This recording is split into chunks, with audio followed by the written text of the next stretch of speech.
Now with Factor, I've got some great decisions to make, like 35 meals to choose from per week. Breakfast, lunch, and dinner is served, monsieur. But I do like my food fast. Factor's 2-minute meals are my new secret weapon. And Factor is cheaper than fast food. That's right, no more takeout for me. Now I take in all the options that Factor gives me, like Protein Plus and Keto. And my Full House fans, head over to factormeals.com/fullhouse50 and use code FULLHOUSE50 to get 50% off. That's code FULLHOUSE50 at factormeals.com/fullhouse50 to get 50% off. This show is sponsored by BetterHelp. During those tough times in my life, I decided to talk with a therapist. Therapy made all the difference in the world. I didn't have to change myself, just the way I thought about things. I made a lot of progress in a very short time. Now, if this sounds like some of the struggles you're having, give BetterHelp a try. It's entirely online. You fill out a questionnaire and you get matched to a licensed therapist. Celebrate the progress you've already made. Visit betterhelp.com/fullhouse today to get 10% off your first month. That's BetterHelp, HELP.com/fullhouse.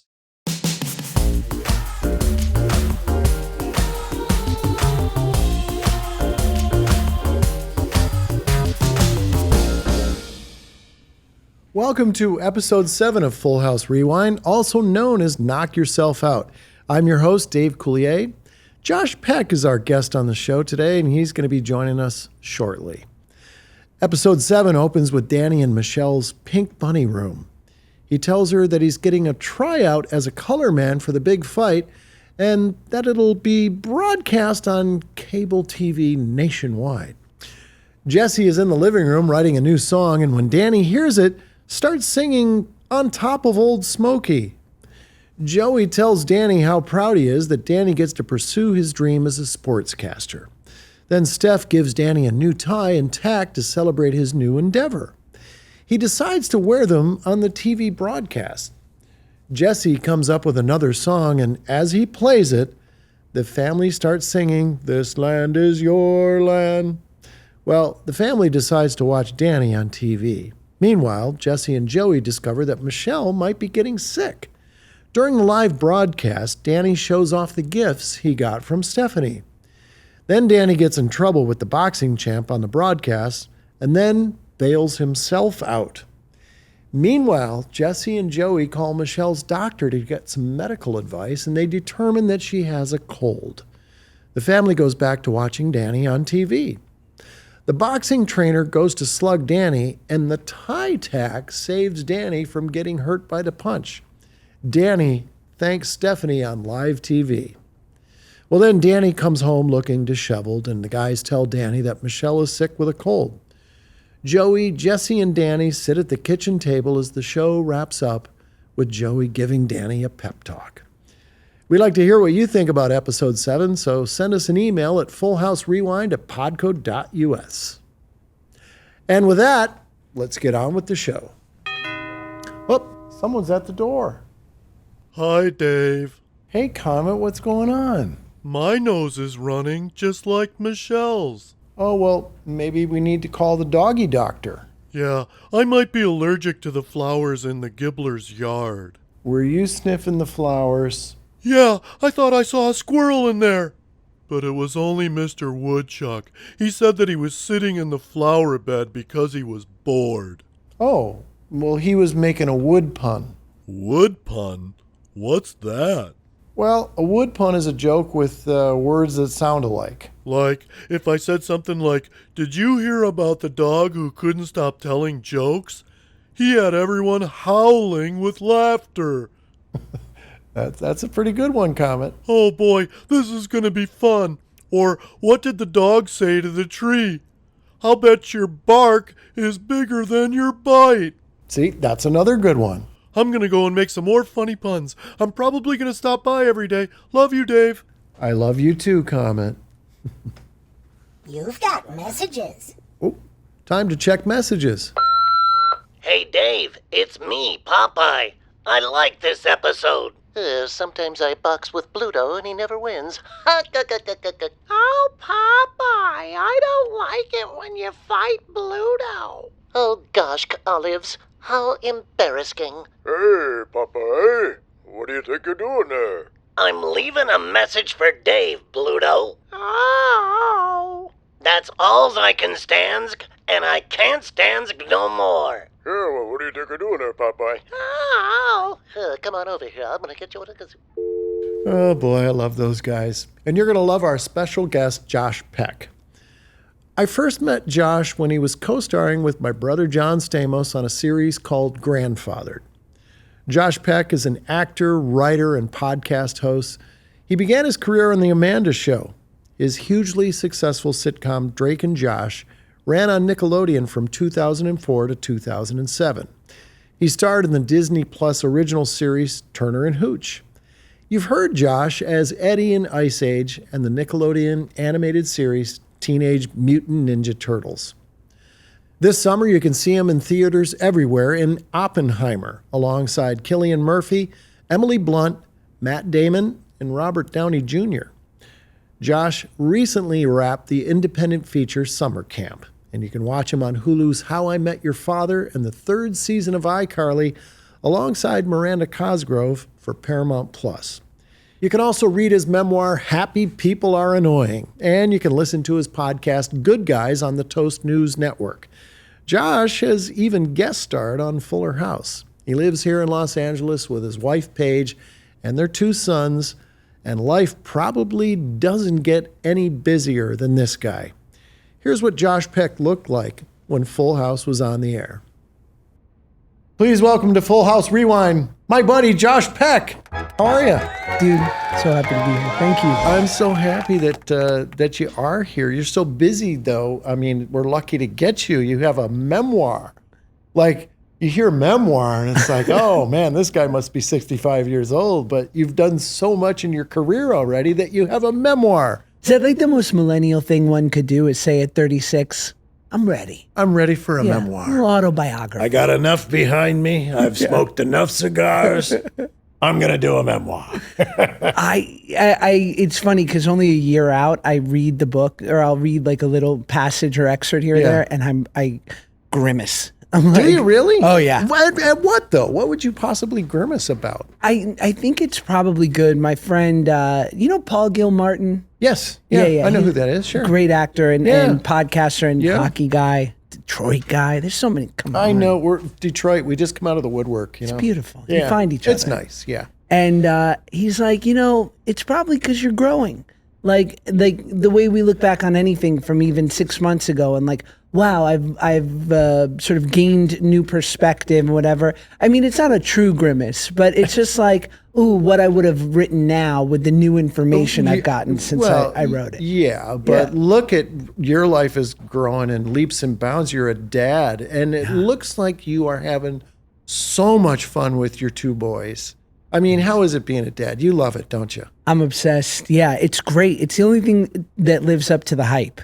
And I've been to Harry Potter World at Universal. Nice time. Yeah. I've done some cool stuff, but this is I totally love it. I didn't know my dad growing up, and so being able to kind of weirdly like father like my younger self through them and getting to give them.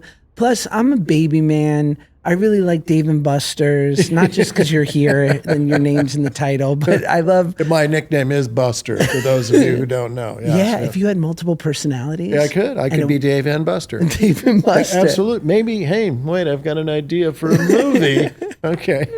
It really is nice that you get to live through your kids' eyes, so to speak. Yeah. And you're just enjoying being a dad. That's so, I always said the best job I ever had was being my son's dad. Yes. And it was just magical, and he's still, wait till they get older and they leave the house. I know that's like such a leap for you to make right now. Wow. But it does happen. And then when they call you back and you realize you've done it right, like my son he's a pilot for FedEx. Yeah. And, So he texted me his flight number last night. And he said, Dad, are you going to follow me? So he flew from LA to Memphis last night. And there's a little flight tracker and I can track his flight. So I always do a little screen grab and I send it to him. And he's like, my dad's following me, you know? Yeah. And it's just, that's our little bonding moment, but it goes by like that. And man, when they get older, you're going to find that you get to relive all those great memories that you're creating right now together, you know? You seem like you would be a great boy's dad because you're such a dude in the best. Like, I'm wearing a cup right now, actually. Are you? Oh, Me yeah, too. Absolutely. Yeah, if something happens, I'm prepared. I like the open V back. Absolutely. That comes sort of, you know what I'm saying? Heck yeah. Yeah, it's just a nice comfort. You never know what's going to happen. It's comfort and it's aerodynamic if you're really moving fast. Yes, and as Or if something hits you really fast. as George H.W. Bush said, always be prepared. Always be prepared. Did And he that's what say he was that? talking about. Yes. That's what he was talking about was wear a cup, gentlemen. Yes. No, I did enjoy, being a dad. My dad was a Chrysler guy, and he never got into. He couldn't understand show business. You know, I remember the first time I did the Tonight Show with Johnny Carson. I was so pumped up. I was 24 years old. I went on, did stand up.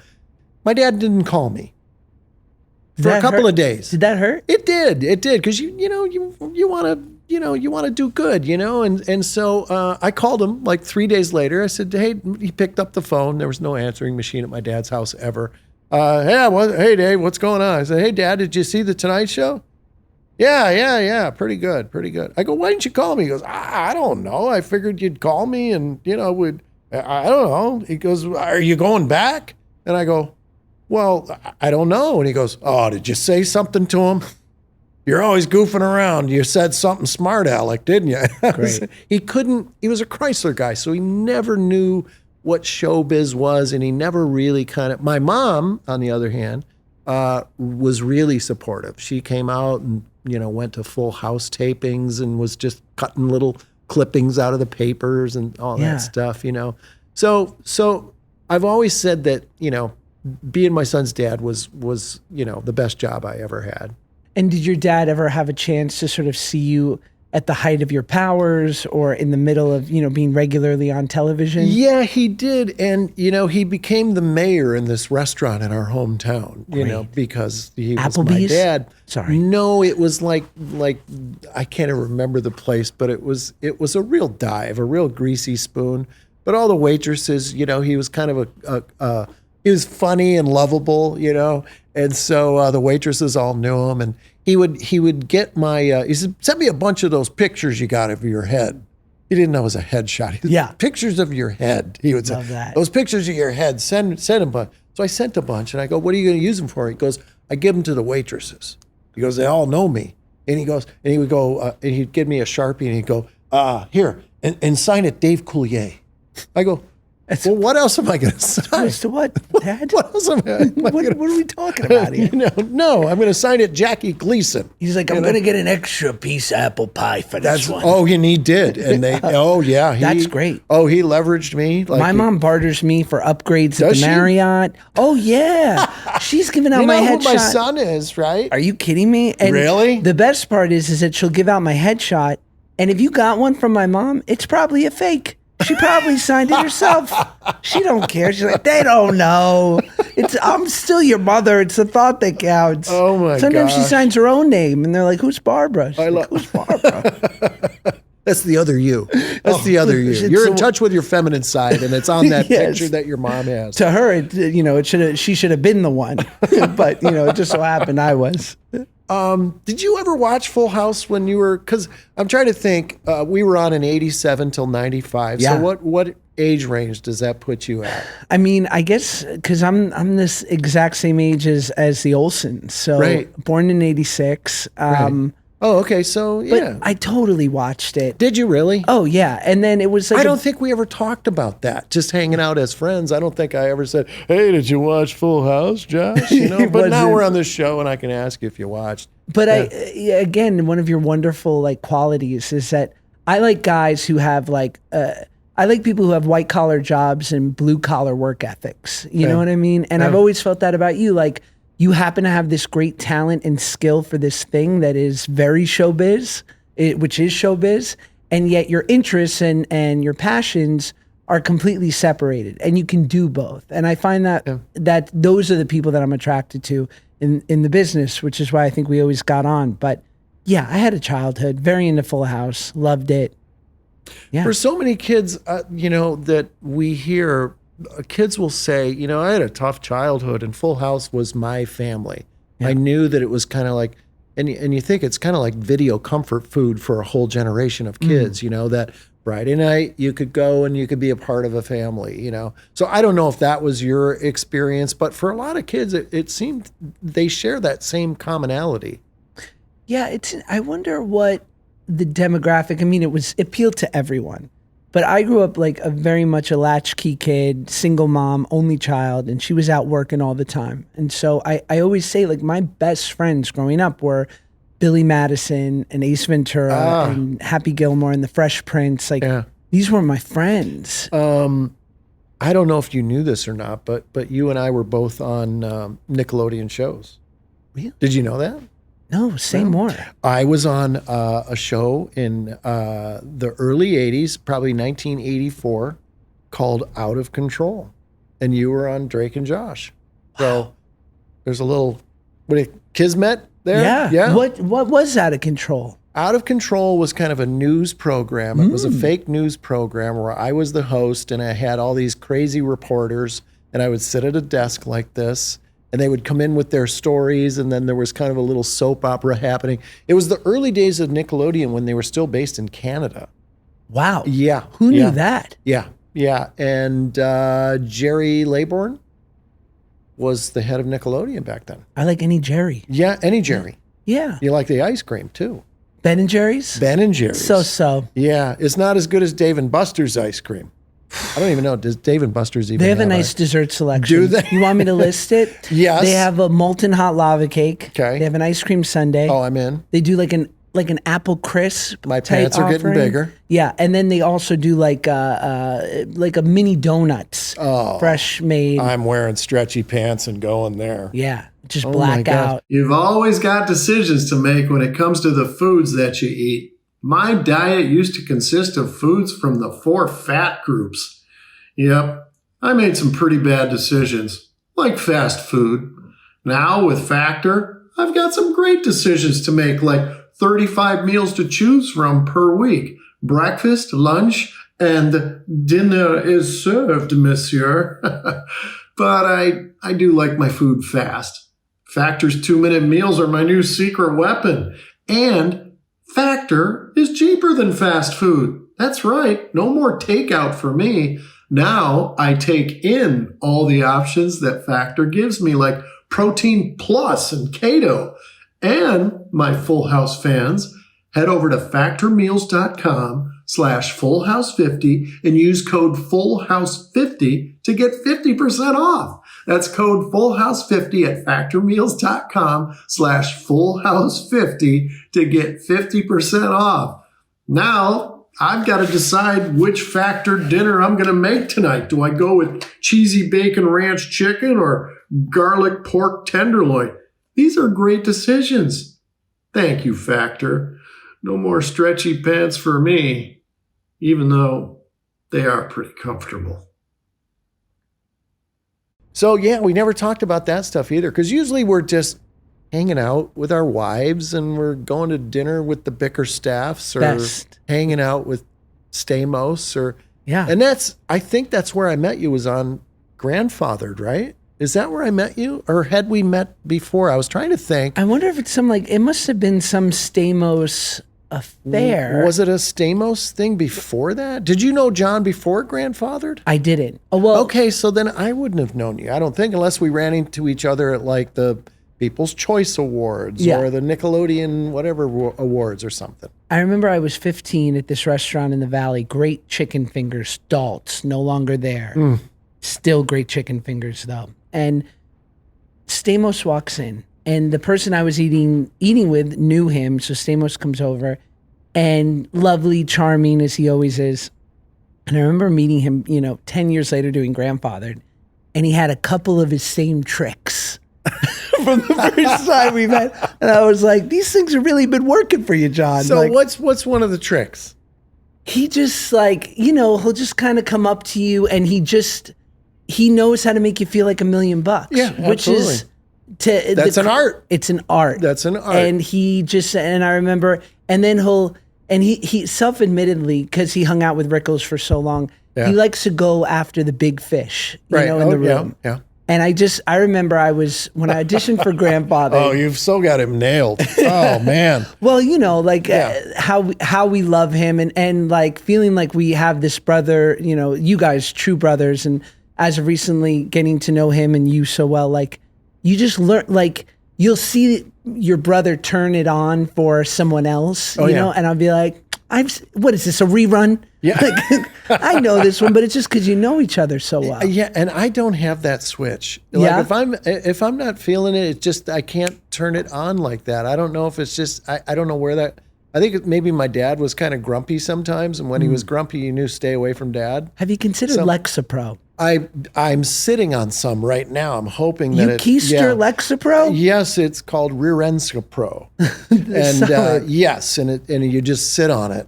It's like a little cushion back here. It's like a kind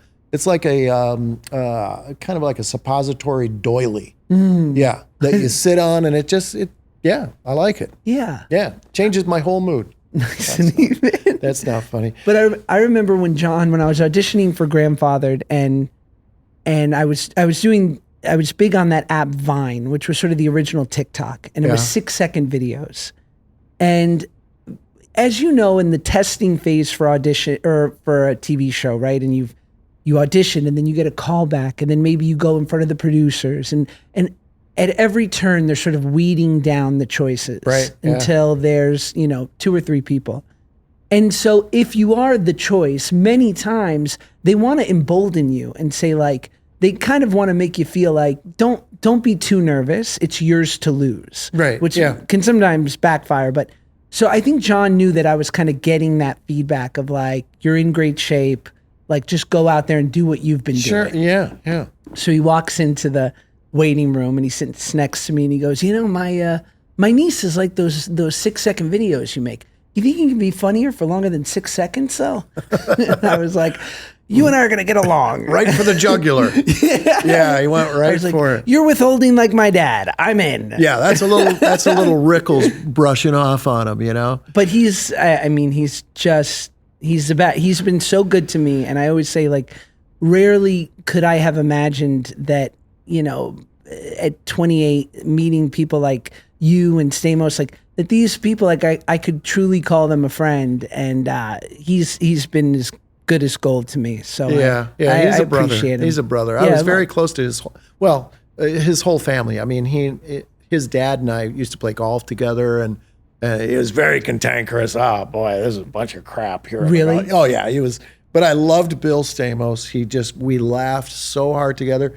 And his mom was just like this spirit angel, wonderful woman who was like always at Full House, and she just loved everybody. And it was nice, and their family, and I was in LA by myself, I didn't really have family out here. And so they kind of, they would invite me to, family vacations, and I'd go and stay with them. So it was nice. It was nice. He's the best. I want to go back in time with you because we're rewinding here. Your show, Drake and Josh, your characters on Drake and Josh were named after Drake Bell and Josh Peck. Yes. Was there ever a working title before that? Or did Dan Schneider just decide, I love these guys so much, I'm just going to call them by their regular names as the characters? I don't know. I remember early on hearing about some names floated like Steps, because we were Step Brothers. I'm like, isn't there a sitcom with Steps? Step in it? It's a dance show. Here they are. It's about Irish dance. It's a jig. Yes. So I'm so grateful that it was our names, and we were the last show ever where they allowed that, because it became too. The lines were too blurred for who's the character and who are these people in real life. Mm-hmm. So I think Nickelodeon got a little bit protective and was like, from now on, no more Amanda Show with Amanda Bynes or Keenan and Kel. because we don't ever want to be in a position where they're using the character or the likeness Right. without our permission. Yeah. But like for you, having, Drake and Josh times 10 as far as the love and the way that people know you from that, but you're Joey, right? Yeah. I'm so grateful that they're not like, hey, Screech, you know what I mean? R.I.P.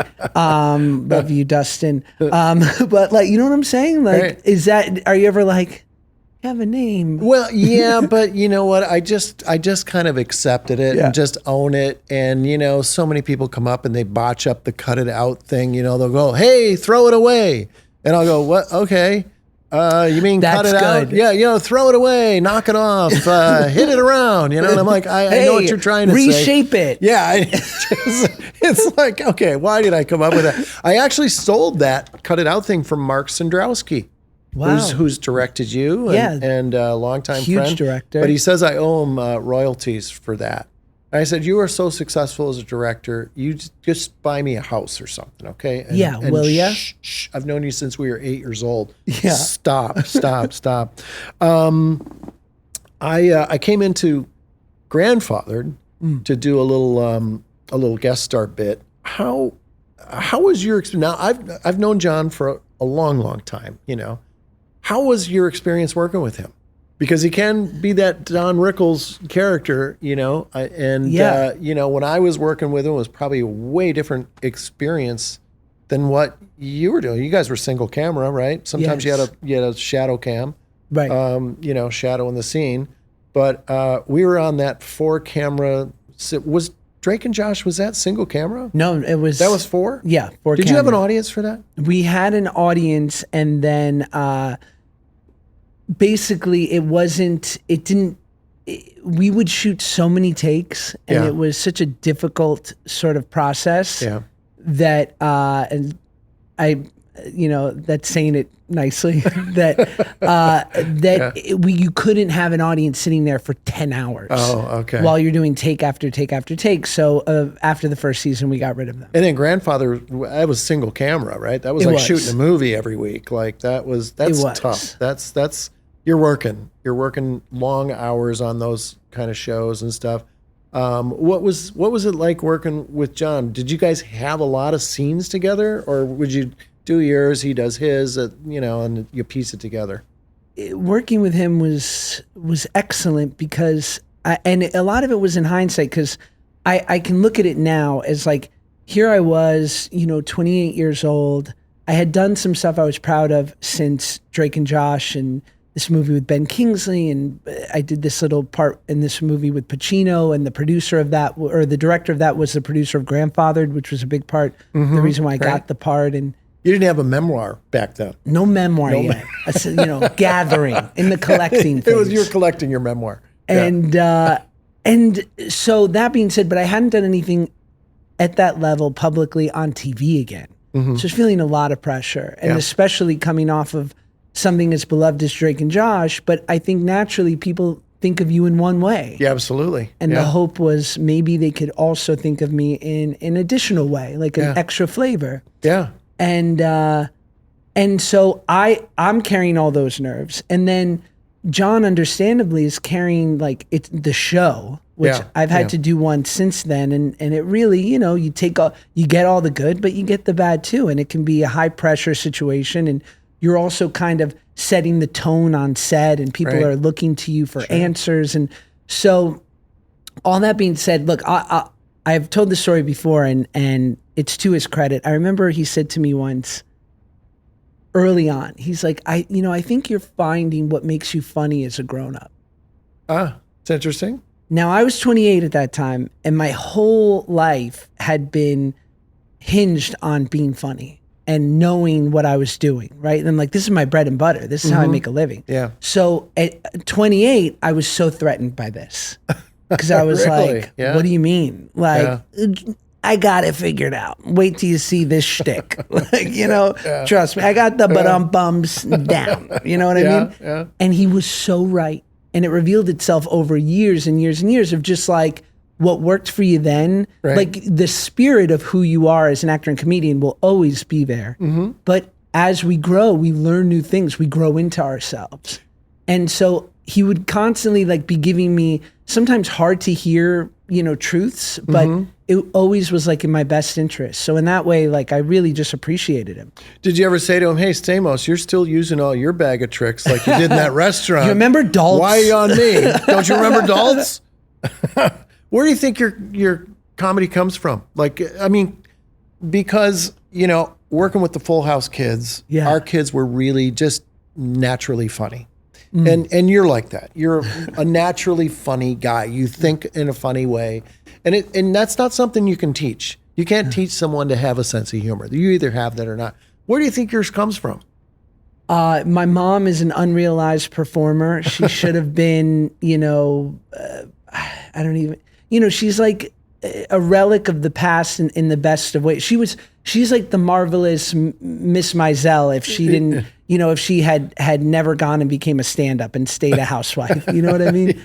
Like she just didn't I'm picturing that now. Yeah. Totally. In the same way you always hear Howard Stern like wanted to be on the radio because his dad was an engineer. Yeah. And so it was like of value. Like cool things are on the radio. And to my mom, cool things were on the stage. Cool things were funny. And it just was it was a value in my household. Yeah. But did she nurture that along with you? Like were you doing plays in school? Were you one of those kind of kids that was doing the plays and your mom encouraged that? And yeah, I was a theater geek and I did all that stuff, but quickly people were always like, how did you get in, why did you get into the business so young?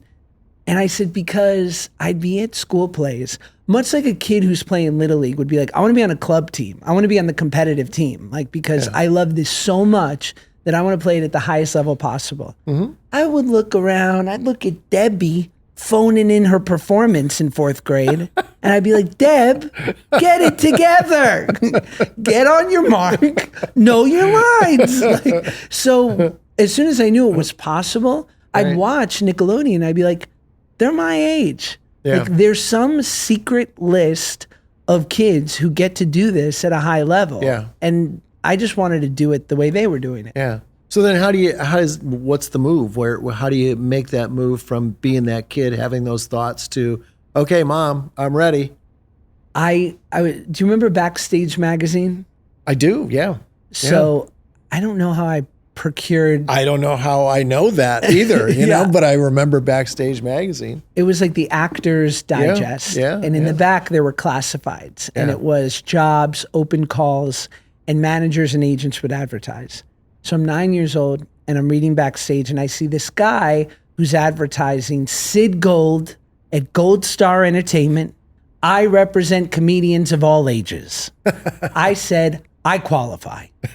I'm all ages. And I go into his office and he's like, I have this comedy night at Caroline's. And by night, I mean it's at 2 in the afternoon. Been to Caroline's. And I can get you 5 minutes of stage time if you can put an act together.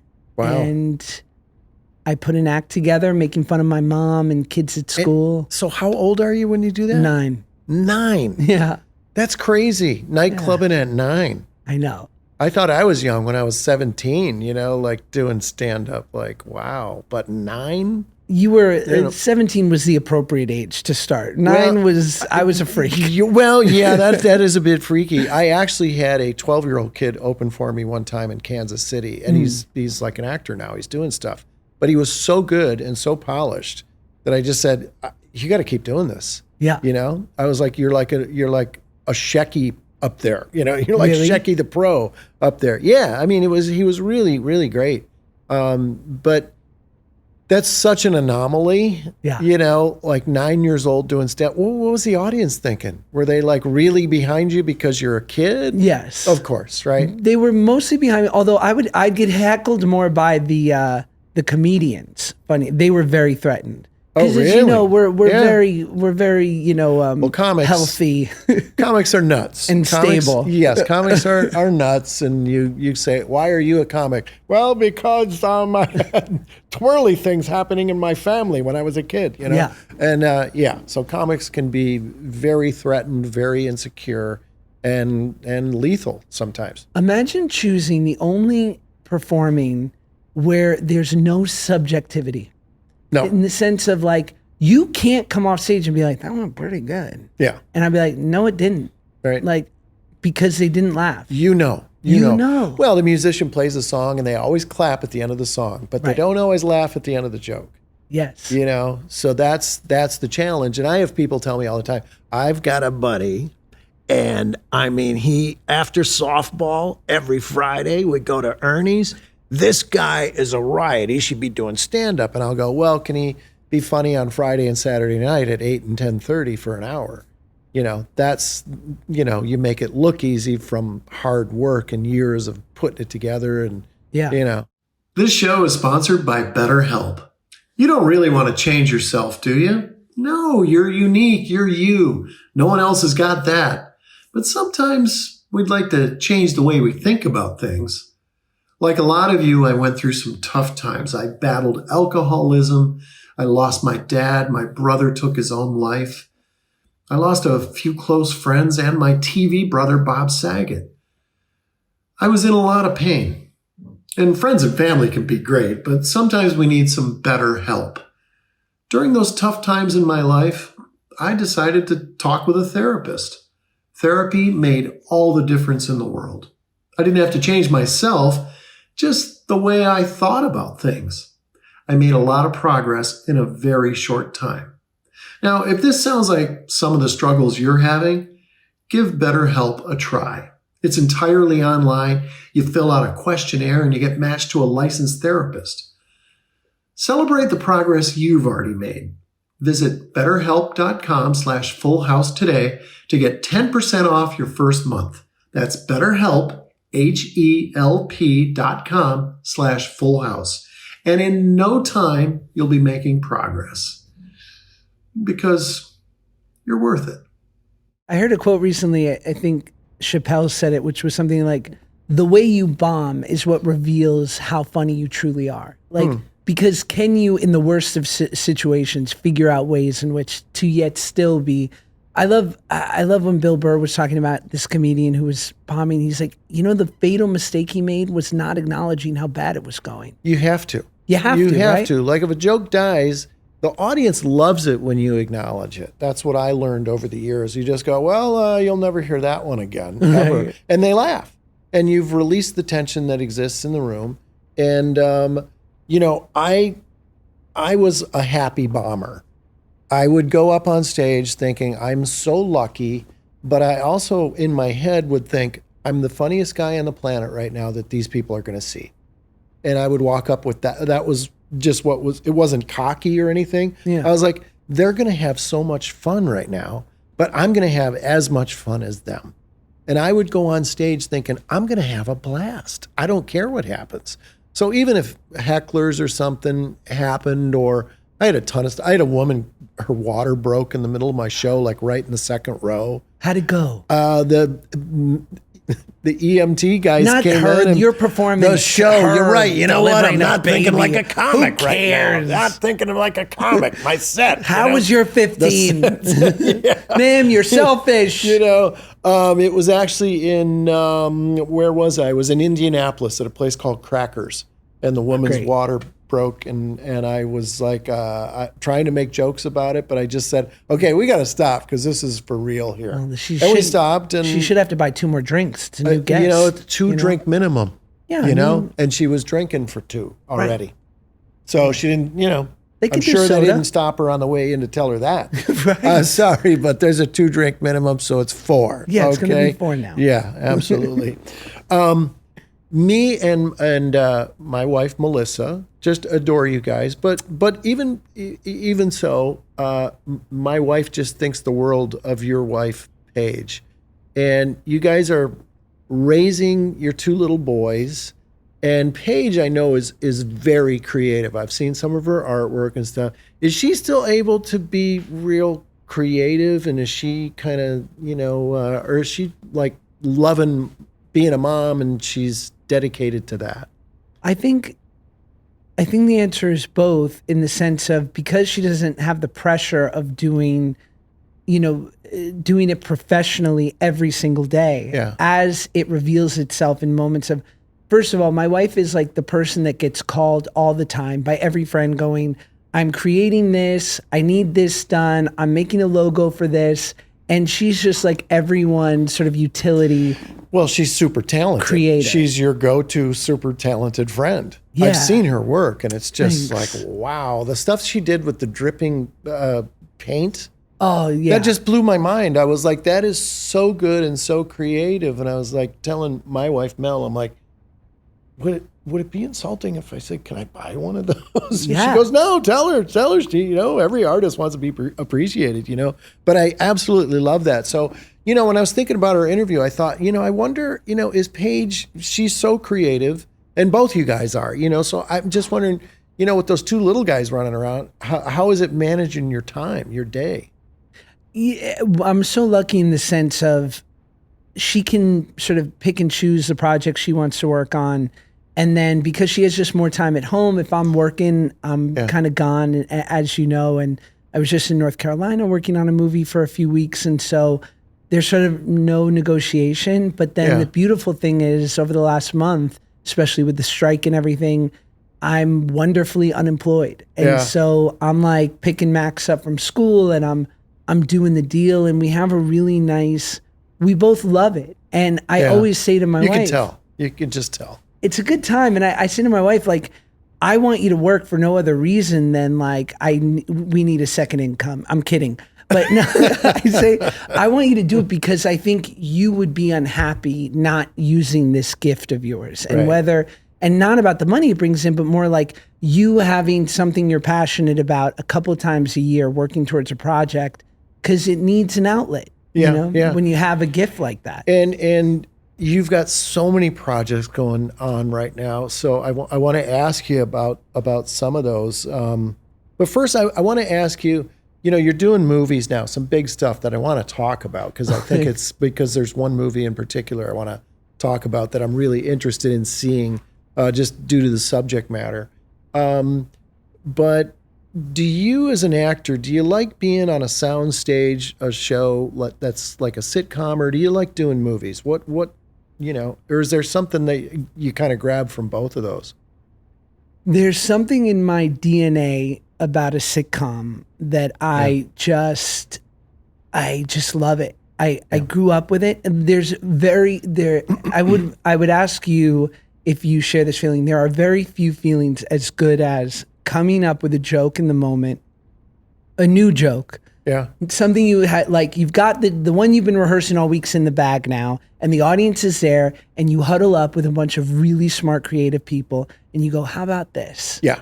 And that's the best. And when it flies, you're just like, I've done all the drugs. I'm kidding. Don't clip that. No, but like I've had every artificial grape. I have too, so it's okay. He's keistering Lexapro, and that's the title of the episode.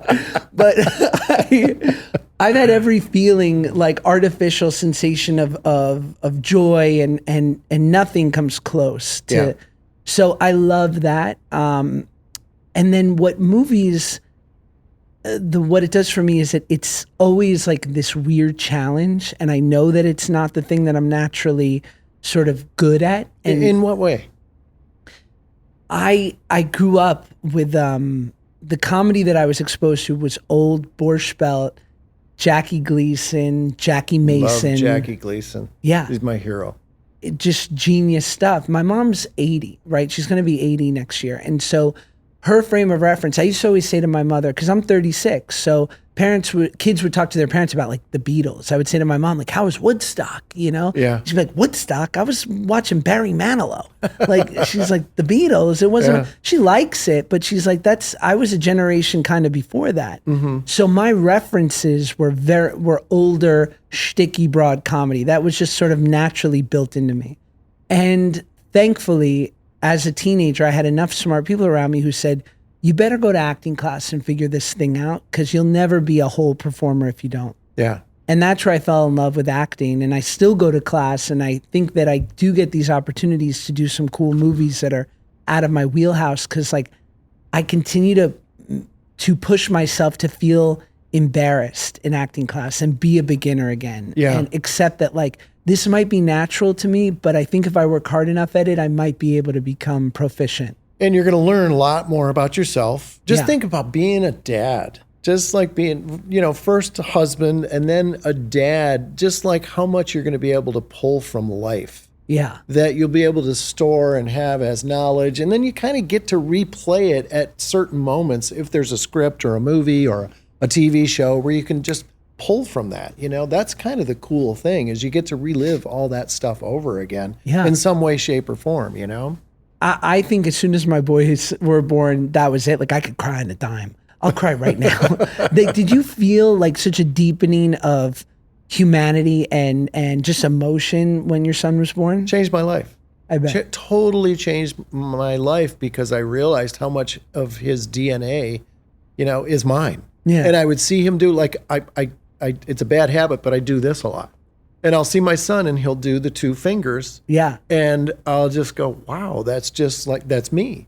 It's this little blueprint of me. And he plays hockey twice a week and he flies airplanes for a living, and I used to take him flying and he'd be in his car seat and we'd go over to Catalina Island and get a buffalo burger, when he was a little kid, so it's kind of, it's like a magic trick that happens in your life, where you just go, ta-da. Yeah. And there they are. It's these little magic tricks that suddenly enhance your life in way more ways than you ever envisioned possible, And I think too, as like performers, it's important that you live, like you get busy living, because especially when you live in LA, you can become obsessed with the grind, the hustle, the callback, the party, the industry event. What am I not doing? Who am I not meeting? But that's not real life.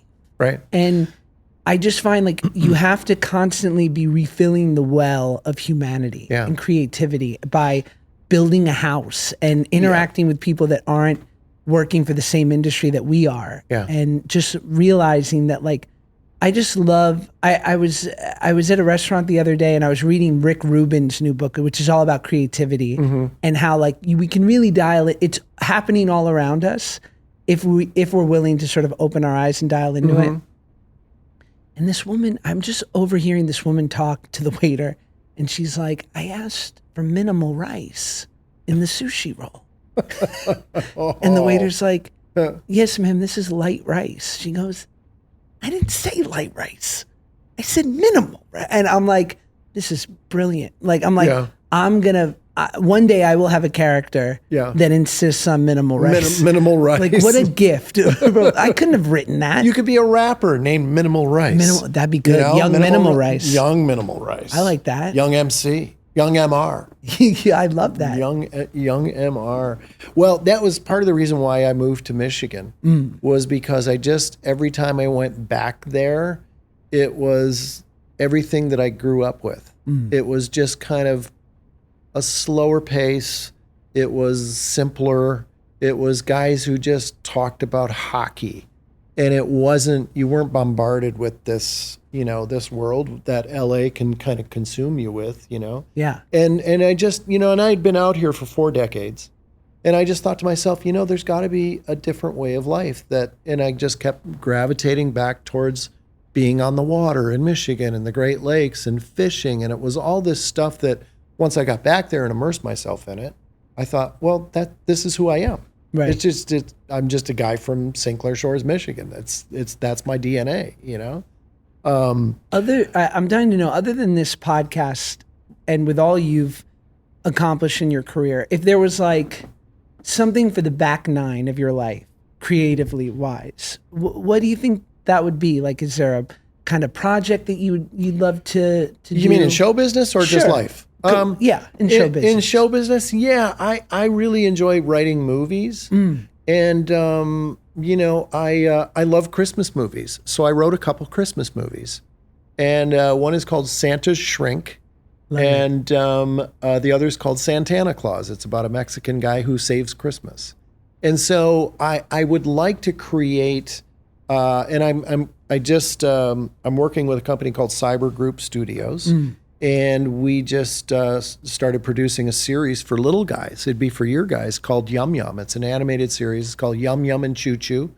And I really would love to be in that family space creating funny family stuff. Right. And, you know, it's been my whole career, but I've never been able to kind of take what my mind sees as family entertainment and give it to people. And I think I'm going to keep trying, you know, to do that. But if I could, I would love to be kind of like this mini Disney, where I'm just cranking out animation and really fun stuff for you to watch with your boys. Yeah.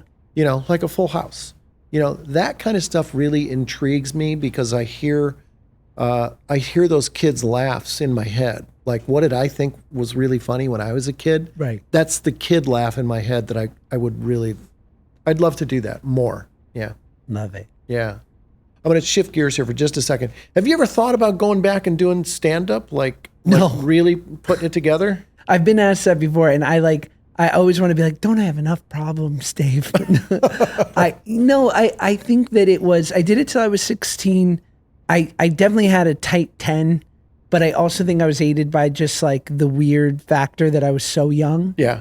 And I think I have such a respect for comedians. I feel like I'm right on, like, I feel like I'm a part of you guys, but just like right on the outside, like, and this is me comparing myself to a legend, so forgive me, like maybe the way like a James L. Brooks thinks of comedians, like I'm like, I feel like I'm funny adjacent, you know, like I live in comedy and I like to write and perform in comedy, but maybe I wouldn't be able to get on the stage proper. So that being said, and I listen to every comedian's podcast, and when you just hear about the grind of, It's hard. you got to get up 3 times a night, 5 days a week. Yeah, you know, absolutely. Yeah. It's you got to get those stand-up muscles like really toned. Yeah. And you can never go up and throw a softball. You got to be throwing your best pitch every joke because the audience, you know, they're instinctual. Yeah. It's like a swarm of sharks. They know if you're not comfortable up there. They know if the material, if you're laying off. I did a tour of 24 U.S. Air Force bases about a year and a half ago. And I realized I'm going to have to get up and go to comedy clubs. And I hadn't done stand-up in a while. And I thought, this is really hard work. Yeah. And you've got to live it, breathe, sleep it, you know, eat it. You've got to you have to become that person on stage. Like, it's really got to be inside you. Yeah. Or the audience knows. They can sniff you out so quickly. So I put together an hour of funny stuff for this, you know, this U.S. Air Force stand-up tour. But it was hard work. You were doing an hour? Yeah, well, I was doing an hour. I usually do like an hour and 15, hour and That's no joke. 20. It was no joke for the first 6 months because, but you know, you've got to write, you've got to listen to it, you got to figure out the timing, the facial expression. You know, there's so many pieces, and I do characters and voices and tell stories with those characters and voices and stuff. So I have to kind of create like little sketches up there, you know, where characters are talking and I'm using the character, you know, in the bit. And so for me, I have to kind of put that together. I'm not just writing a joke. I'm writing a joke as Bugs Bunny or SpongeBob or whatever voice, you know. Right. And I like playing my harmonica. So I come up with funny harmonica bits and tell stories. And well, here I am.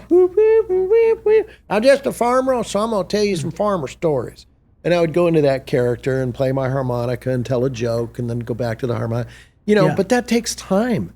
You can't lay off, you know, like you said, it's hard work.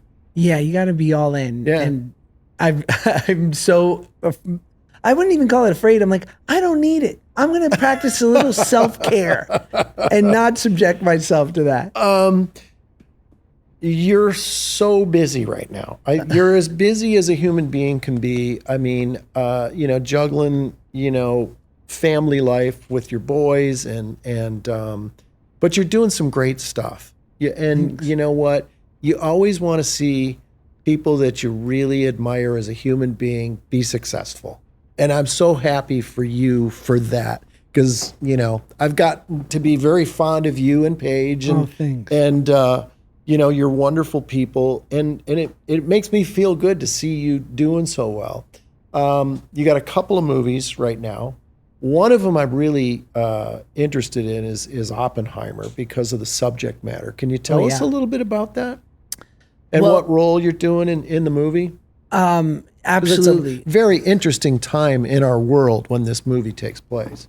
Totally. So Oppenheimer, it's Christopher Nolan's new film, and it's about J. Robert Oppenheimer, who was basically the person who helped design the atomic bomb. Like it basically happened because of him, and he was sort of enlisted to bring together some of the greatest minds of the century, basically, to come up with this thing under an insane sort of, the most ultimate deadline that there is. And it was a race because they knew that the Nazis were trying to sort of harness this technology as well. And for a long time, there was an assumption that they were so much further ahead that literally everything was against this sort of group of brilliant physicists and other people. And so, it was a book. It is a book called American Prometheus that Christopher Nolan read and then adapted to this film. And I have a very small part, but I play a guy who's a real person named Kenneth Bainbridge, who was extremely instrumental, a guy out of MIT, brilliant physicist, but was extremely instrumental in the Trinity test of the bomb, which happened in Los Alamos, New Mexico. And I can tell you sort of my experience, and it was that in November of 2021, I get a email, as we all do. You get 1 or 2 or 5 during pilot season emails from your representatives, and they go, "This is the project." I don't. You don't? You tell them not to send it? I gotta get Dave Coulier power going. We gotta get him a Full House podcast where he's got puppets. I'm in.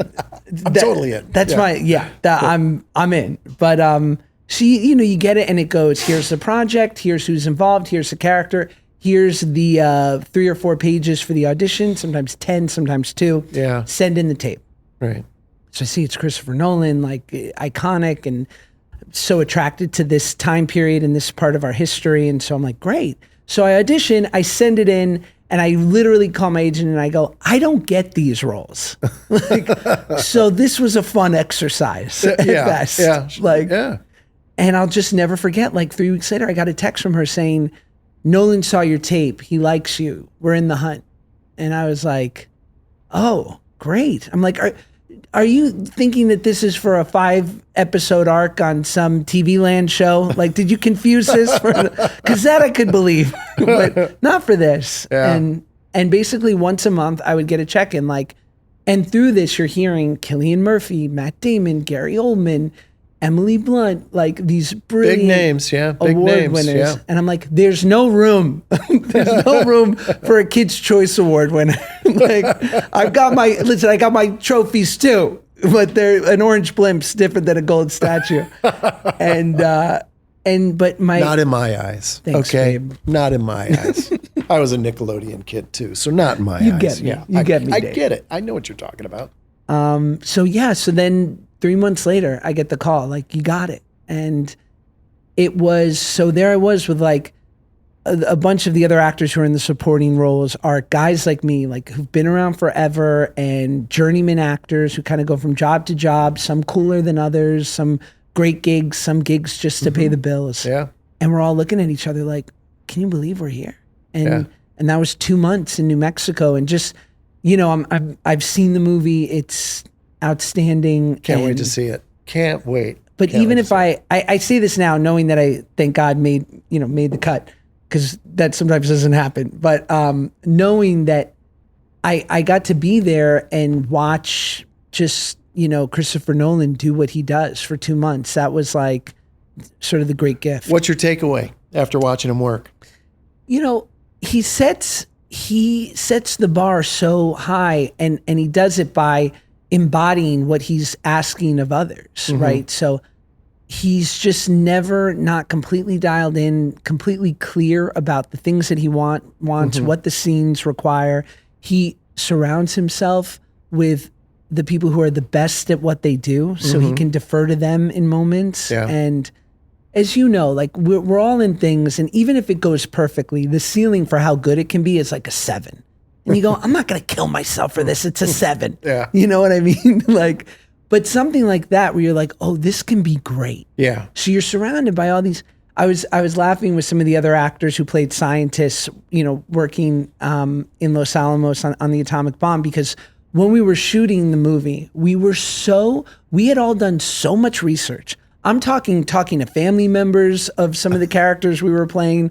We would sit and at dinners and talk about, nuclear fission. And I'd be like, the thing is, when you've got neutrons, Now, is that something Christopher Nolan put together, or is that something you did on your own recognizance? that was just us wanting to rise to the task. right? Really? And never to be caught flat-footed if by some chance we needed to rely on some sort of just backstory or information that the character called for.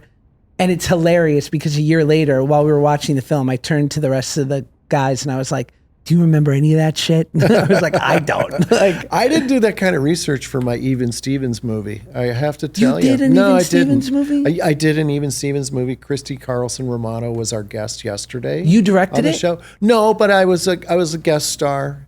Had one Shia? scene. No, Shia? I wasn't with Shia in the scene. I played like a real huckster character, and I flew away in a helicopter, and that was my scene. Had to do no research.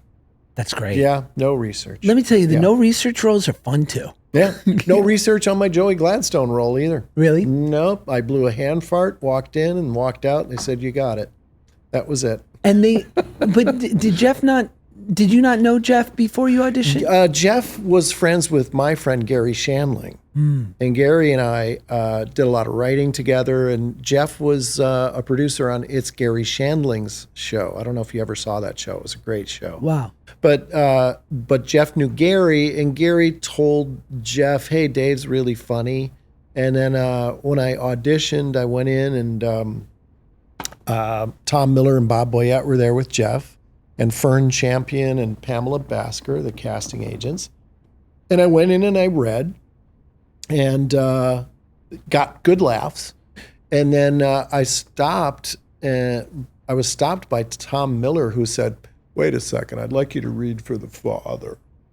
And I said, okay. And at that point, I thought, I just blew it, because I obviously wasn't good there, because they want me to read for the father role as well. So I said, all right, give me 5 minutes. I went out, read the sides, came back in, read for the father, and they said, thank you. And Jeff walked me out. And then I got home, and Brad Gray, our manager, left a message on my answering machine and said, hey, Dave, I just heard from these Full House people you're going to be doing this pilot. Whoa. And that was it. And what was Yeah. your hit? I feel like as actors, we kind of get like these signals, or we'll pick up on a pattern, or there'll be something that the character says where you go, oh, I know how to say that. Did that happen for Joey? For me, I added voices into the script. So I did like a Kermit the Frog impression, and I did a couple, like a Popeye or something. I threw a couple of different things in to shake it up, just to think, so they would think, oh, this guy he's bringing a different little something, another little level to this character. And they really liked that. They thought, oh, this guy's a comedian. He does voices. He's funny. And that was it. It was actually one of the easiest jobs I ever got. No callback, nothing. It was just one audition, boom, got it. And then I met Stamos.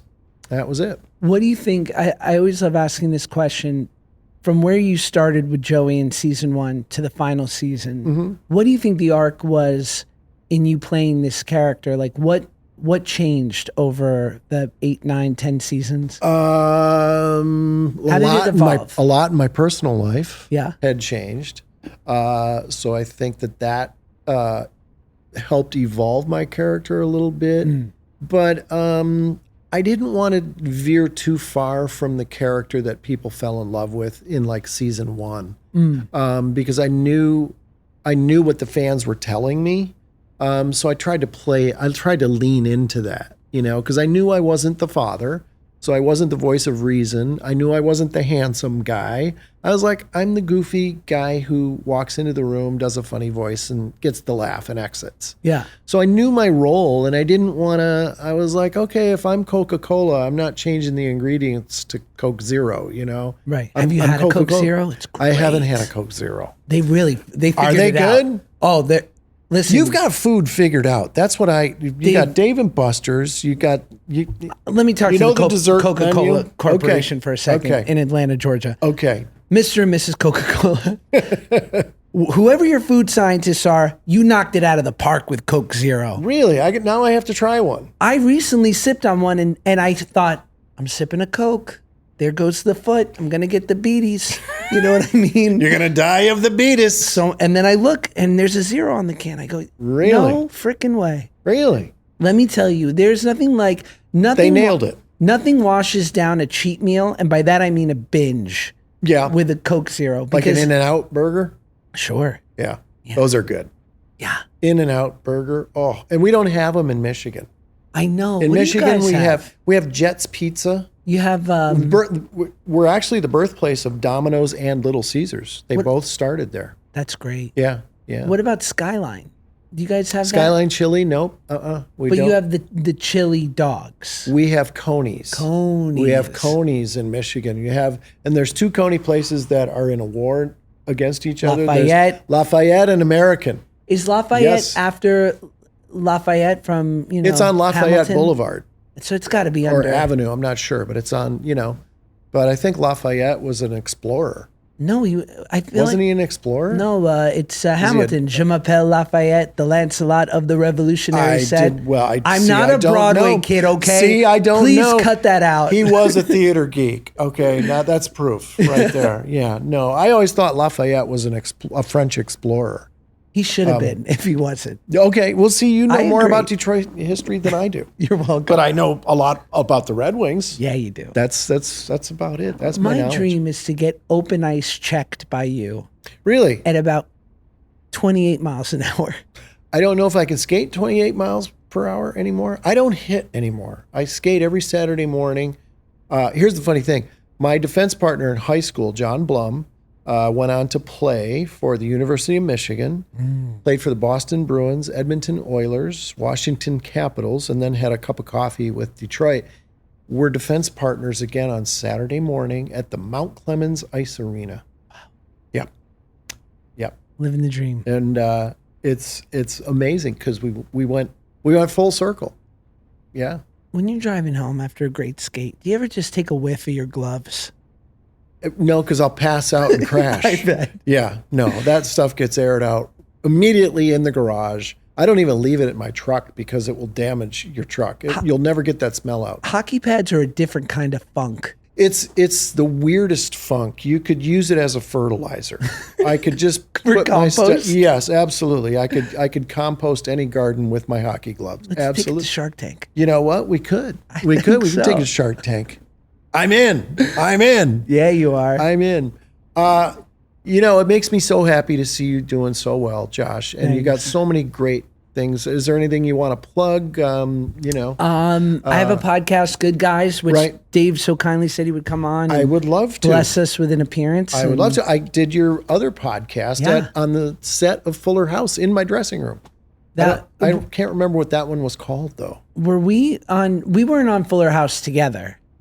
No. That was John wanted to keep us apart. He didn't want us to get too close. Well, he thought, wait, they're becoming friends. He wants us for himself. Mm-hmm. Who could blame him? I'll talk to him about it. I'll talk to him about it. So you got your Good Guys podcast, which I would love to be a guest on. But there is one more thing that we get to do before we say goodbye. Wow. Yeah, and you're going to love this. I'm Jesse and Joey. You're Danny Tanner. I'm so honored. I'm going to cry, dude. Okay, all right. Okay, I love you, Bob. That's what this is all what about. An honor. What an honor. Josh, it's time for Cut It Out. Cut it out. Of course, every episode of Full House had a heartfelt scene, and we have cut out a scene from episode 7. You and I, we're going to read it together. There's your script. You're going to be reading the role of Danny. It's the best day of my life. Here we go. All right. And action. When I came home tonight, I was so down. But then I heard Michelle was sick, and it put everything back into perspective. I realized what's really important is my family and my friends. So you forgot all about that nightmare of an interview? Right up until this very moment when you were kind enough to bring it up again. That was horrible. Oh, come on. Horrible is such a harsh word. You were horrible. Isn't this where you guys are supposed to jump in with a nice little pep talk? I don't know if I got one in me, Danny. What do you think? Oh, that's Jesse. What do you think? I'm a saint? Come on, I'll get you started. How about every cloud has a silver lining, or the sun will come out tomorrow? I can feel it. The pep is coming up. It's in my stomach. It's working its way north. It's in my throat and pep. Danny, nobody's career goes straight up. You had one rough night. There's always bumps along the way. Yeah, this is good. Don't stop. Okay, and don't interrupt me, okay? Okay. The key, Danny, is to learn from all those little bumps, so you'll be better prepared for next time. Because, well, you are going to have other chances. When? I need a date and a time. Well, soon, because you're pretty darn good at what you do, really. And you know why? Because you care about more than just scores and stats. You care about people. Right, Jess? Yeah, why not? And in your own unique way, you help the Sandman. People trust you because they know you're a great guy. Right, Jess? Yeah, why not? Thanks, guys. But I'm pretty sure there was a hug. Always brings a tear to my eye. A big thanks to my buddy, Josh Peck. Thank you so much for being here. You got the job. Wow. Oh. Let's do it again. Can we do it one more? So great having Josh Peck here on the show. Full House videos seem to be everywhere you look on the internet.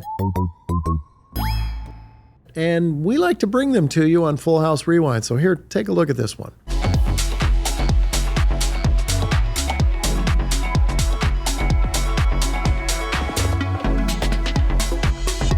Wow, that is a whole lot of Joey Gladstone. If you got a Full House video you'd like to send us, we'd love to hear from you. Send us the link to your video at fullhouserewind@podco.us. Oh, somebody's at the door. Hey, Dave. Hey, look, it's my buddy, Mr. Woodchuck. Dave, Comet won't stop saying puns to me. Well, like what? What do you call a dog that can do magic tricks? I don't know. What do you call a dog that can do magic tricks? A labracadabrador.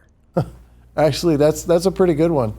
Or, I used to be a baker, but I had to quit. Why? Because I couldn't make enough dough. That's another good one. But these puns are exhausting, Dave. But you've been making wood puns ever since we met. But those are funny because I'm a woodchuck. Well, I'm sure Comet will eventually get bored with it. Oh, brother. A wood pun. I need to go lay down. Okay. Feel better, Mr. Woodchuck. If you would. Bye, Dave. Bye. Imagine that. Mr. Woodchuck is tired of puns. He'll be okay. I sure love that little guy, though. Oh, somebody's at the door. It's our neighbor, Granny Tanner. Hello, David. Hi, Granny Tanny. That woodchuck friend of yours is sitting in my tree. He is? Yes, and Comet won't stop saying puns to him. Oh, boy. All right, I'll come out there after the show, okay?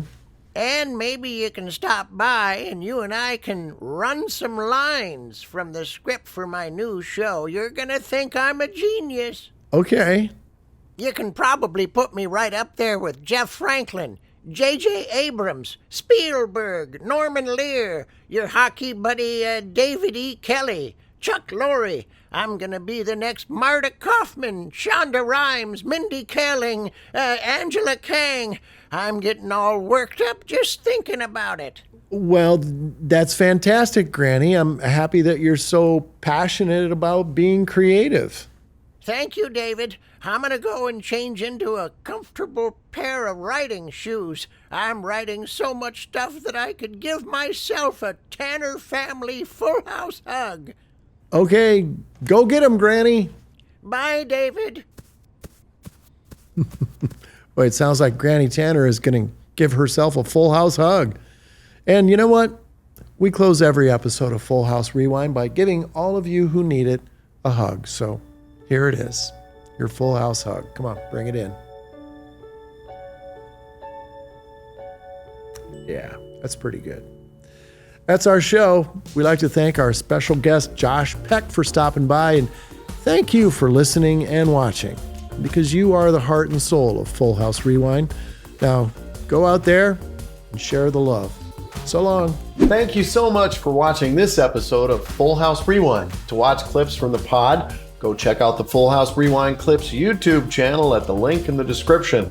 And we'll see you next week.